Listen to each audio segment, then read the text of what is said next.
Hellbender. It comes in several different sizes here. This is a little one, this is the big one here.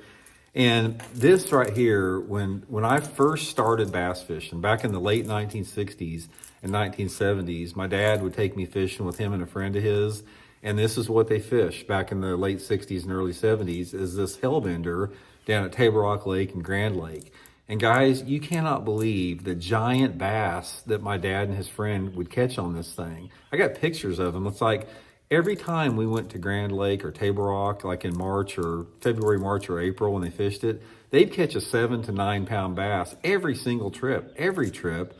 And this is how far long ago it goes. They had, they didn't even use bait cast reels. They had a Mitchell 300 spinning reel with like a white fiberglass rod with like 12-pound test blue mono, and catching hogs on these things. Now it's a big bait, big fish bait. There's something about this bait that produces big ones. I don't know what it is. It's just got to be the action, the wobble, the profile. But that's one of the things about bass fishing lures, is there's certain characteristics about the size, the wobble, the water displacement of a lure that generates strikes.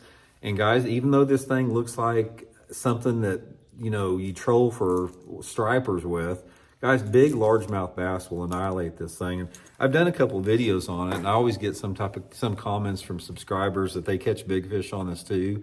And I actually had a friend of mine that won a tournament about 20 years ago up at Lake of the Ozarks on that Hellbender.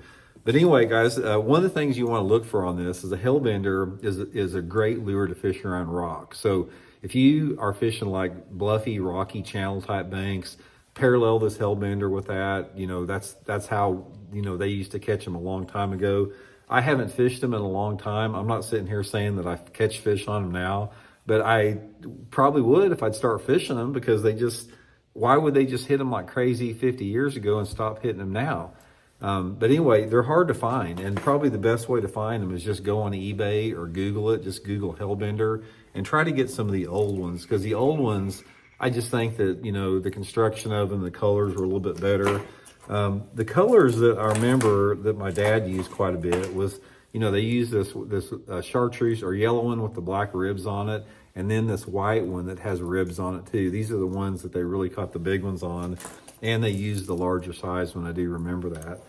But anyway, this is just an old sentimental favorite, because I remember like we'd get ready to go for a fishing trip, and I was so excited I couldn't even sleep at night. And usually the night before we would go fishing, my dad and the friend he fished with is a great family friend of ours named Jack Thompson.